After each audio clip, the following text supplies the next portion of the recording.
So WWE Trash in Berlin is finally over, and from the boring and very predictable matches to the fact that this PLE has zero stakes, this PLE Trash in Berlin was trash, okay? It was mid at best, and we're gonna go match by match and recap and review this piece of trash, because at the end of the day, nobody actually cared about anything that happened in this PLE, and nothing that happened really matters going forward. So let's get into it. Now, they started off Trash in Berlin with Cody Rhodes versus KO for the WWE Championship, and I'm glad they started off with this match because it was arguably the most meaningless and pointless match on this card, because nothing in this feud or this build-up mattered at all, and it was garbage. The WWE Championship does not matter, and they actually showed you why inside of this match. Number one, why is Cody fighting KO if KO wasn't even going to turn heel after the match? This is a one-off match just to put on a show for the crowd versus a somewhat valid opponent, even though KO's been a jobber the last year or two. And KO has a chance to, hit Cody's knee, because Cody's knee is injured, and he can hit the knee, get the upper hand, and get the win. And he had the chance to do that to win the WWE Championship, the North Star of the wrestling industry. I'm Cody Rhodes. What do you want to talk about? What do you want to talk about? Libations. Wheatley, so good I drink it neatly. Stop. That was dumb. The WWE Championship is supposed to be the most important item in all the wrestling industry, and all you have to do is hit a dude's knee and attack him, and you won't even do it for the WWE title. So you're telling me as an audience member that the title means nothing. So that's all this match was. It was a stupid dynamic. Even though KO had some good moments, he had pretty much all the good moments inside of this match with his moves, it does not matter. We knew Cody was going to win. This match was boring. It was predictable. And on top of that, nothing in it made any sense. WWE title's on the line, and you're not even going for it. If Roman Reigns had the WWE Championship still and his knee was injured, what do you think that anyone in the company would have done to get that title off Roman Reigns? They would have beat him up, hurt his knee, and won the title. That's what would have happened. But because it's Cody Rhodes and KO's such a good guy, I'm a good guy. Yeah. No. How about that? This match was garbage. Well, it wasn't garbage, but it was pretty mid. And then you had Bianca and Jade versus the Unholy Union for the women's tag team belts. I'm not going to waste your time with this. Bianca and Jade won the match, and nobody cares. This match literally could have taken place on last night's SmackDown or the SmackDown before that, and nobody would have batted an eye. This is a SmackDown match that somehow made its way to a PLE, and the crowd was dead for this match for most of it. And on top of that, the entrances, the crowd was dead for that. This match means nothing, and Bianca and Jade should have never lost the titles at Clash in the Castle anyway, so I guess it's good to see them with the titles again. But again, why are we doing this? The next was the best match of the night, which was CM Punk versus Drew McIntyre in a strap match. Or as Drew McIntyre says, in a strap match. We got you in a strap match, punk. Anyways, Drew McIntyre and CM Punk, they fight each other in this match. This match was actually solid. CM Punk has obviously lost a step because he's older, and I don't want to hear any excuses about, oh, well, CM Punk's old. Give him a break, dude.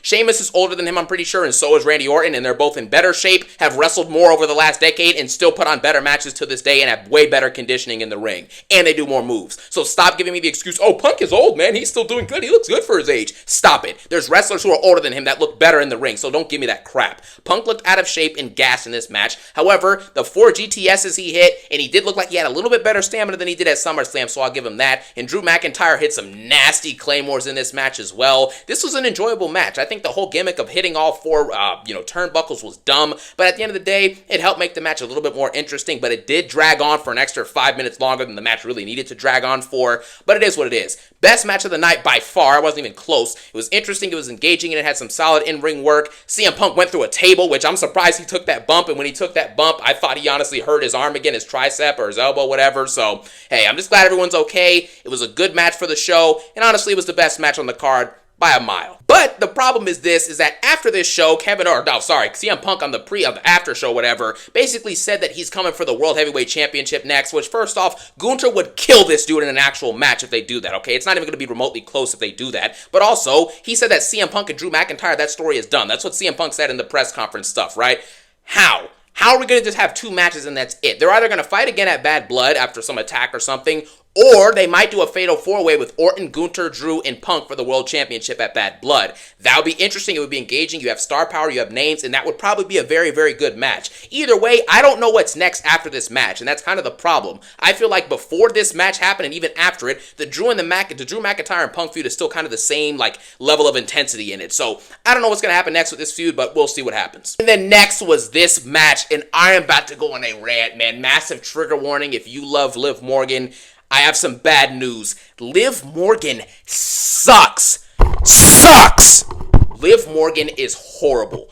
At the end of the day, I don't like to bash wrestlers. I don't like to do this stuff. But sometimes the truth is what the truth is. Liv Morgan is garbage in the ring. In this match versus Damian Priest and Rhea Ripley, she had at least 4 botches. If you go back and watch, she had at least 4 botches. She did a powerbomb where it was kind of botchy. She did like some code breaker move that was kind of botchy. And there was other moves that she did that were just, all of it was just botchy. And her promos, her voice, her gimmick, the fact that they make her look so weak inside of this match, it's not even funny. Your women's world heavyweight champion looks like a little inferior little kid to a big dog. That's literally what it was. It was like a little girl facing up against like a bigger girl on the playground. That's what it was. Rhea Ripley dominated her in every single aspect of this match, and she even dominated Dominic Mysterio as well, which that was a cool moment. The crowd went nuts for that, so that was pretty cool as well. And Rhea Ripley honestly carried this match. The crowd reaction was great for her. She had most of the good offensive moments, with her putting Dom in the submission move. She also nearly hit the riptide on him, I'm pretty sure, and then she riptided Liv Morgan and did that weirdo pin that she does. I don't really know what the heck is going on with that, to be honest, but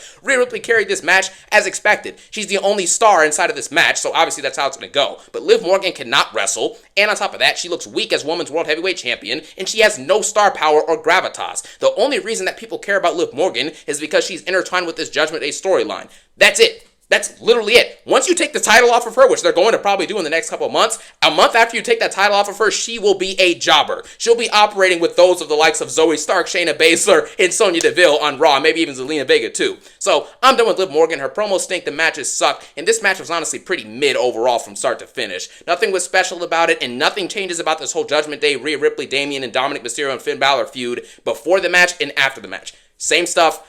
Nothing really happened in my personal opinion. And then you have the main event, Randy Orton versus Gunther for the World Heavyweight Championship in Germany, man. The crowd was rocking for this match. And quick side note, this shot of Ludwig Kaiser when his hand comes out and he ends up announcing Gunther's intro for the match instead of Samantha Irvin, I thought this was absolutely sick, so I had to put this in here. But this match was not rocking because it was long, drawn out, boring, slogfest. It had a couple good moments, okay? When Gunther kicked out of the RKO, I thought that was good. I think that Randy Orton putting the side slam on Gunther through the announce table was pretty cool. But again, we already knew Randy Orton was not going to win this match, and we already knew that this match was, at least we thought it was going to be, better than the one at King of the Ring. This match between Orton and Gunther was not even better than the match they had at King of the Ring, in my personal opinion, because that match was a straight-up brawl. That's what this match should have been. It should have been a technical wrestling fest with brawling involved for about 20 to 25 minutes. Instead, it was like a 40-minute match that dragged on way too long. Gunther barely had any offense until the end, and when he does get offense, Randy Orton gets passed out in 5 minutes. It makes no sense, the booking of this match.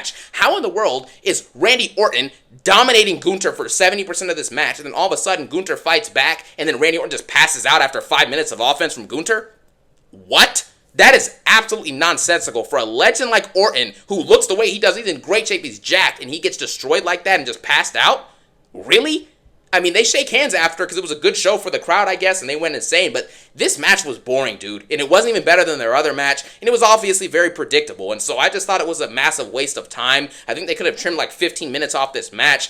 All the stuff was slow, and it was honestly one of Gunther and Orton's worser matches in their careers, in my opinion, at least in terms of main event style matches they've had. This is one of the worst ones. Orton's had way better matches than this in his career, same with Gunther, I'm pretty sure. I mean, the one he had with Damian Priest, which wasn't even a main event, that match was better than this match versus Randy Orton for the world title. So, at the end of the day, I just wasn't impressed with this match, and I wasn't a big fan of it. I don't think it was bad, though. It had some good moments, like I said, but I don't think it was great either. I would say this match is like mid-level, maybe above average a little bit, around that range. It wasn't really that strong, in my opinion. And that brings us to basically, what was this PLE as a whole? And what this PLE was a bunch of boring, predictable content, repetitive matches that literally could have happened on SmackDown. Cody vs. KO could literally have main evented SmackDown if no one was going to turn heel. It's the same stuff. Jade and Bianca, that match could have literally gone on SmackDown and should have been replaced on this card with an LA Knight match, a Jey Uso match, or a Braun Breaker match or something like that, because this is the problem with this PLE, and all these PLEs now with just 5 match cards. It's dumb. Your talent is never going to get a chance to show themselves on a mass level if you just keep on having them in the same repetitive segments and matches every single week on Raw and SmackDown. Carmelo Hayes and Andrade would have gone out today, and if they wrestled, that would have been the second best match of the night behind Punk and Drew McIntyre. Braun Breaker's match, if he fought Sami Zayn again, let's just say for example,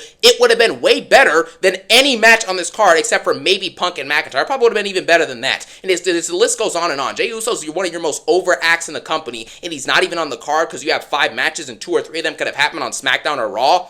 Like, this is dumb, dude. The 5-match PLE limits your roster because Jey Uso can go out on Raw and get the biggest reaction of the week every week, but when the PLE comes and you're across the country, he's never going to be on the show.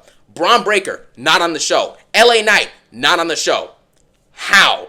How? That's all I'm asking is just how. How is Nia Jax in a street fight with Michin, which was actually a decent match? It was a lot better than the women's tag match we got tonight for the titles. How is that being put on SmackDown, but then Bianca and Jade in a women's tag match that had no build-up and could have gone on SmackDown ends up on a PLE? You see what I'm saying? The PLE booking is off. The amount of matches we get are off. We should be getting all of the top stars on the pay-per-view. As long as your name is not like Roman Reigns or Cena or Rock, then you get a pass to not be on every PLE because you've already done your work. You've did what you need to do. But if your name is Braun Breaker, you're like in your 20s, LA Knight, Logan Paul, he also gets a pass because, he's a part-timer. But anyways, LA Knight, Braun Breaker, Jey Uso, Bronson Reed even, who's coming on now and he's being great, Carmelo Hayes, Andrade.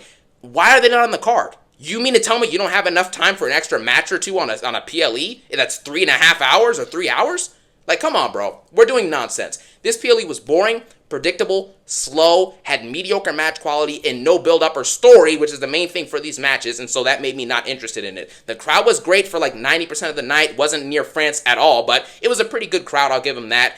This show overall to me is like a 5 out of 10. It is not the worst pay-per-view I've ever seen, but it's a Punk and Drew McIntyre match away from being in that category, man. This PLE was, I'd say, like mid. It was below average, below mid. That's what I'm giving this pay-per-view. 5 out of 10 to 4 out of 10, somewhere in that range. It was bad, below mid, around mid, same thing. Disappointing, but I already expected it to be bad. I said in my predictions, it's not going to be anywhere above a 5 or a 6 out of 10 at best. And that's exactly what it was. It was mediocre, pointless nonsense that did nothing to further anything. So, I hope you guys enjoyed Bash at Berlin. I thought it was absolute and utter trash, like all these other PLEs have been besides Mania and SummerSlam. Have a great day. Let me know what you thought about the PLE in the comment section below. And as always, hope you guys have a phenomenal day. Peace out.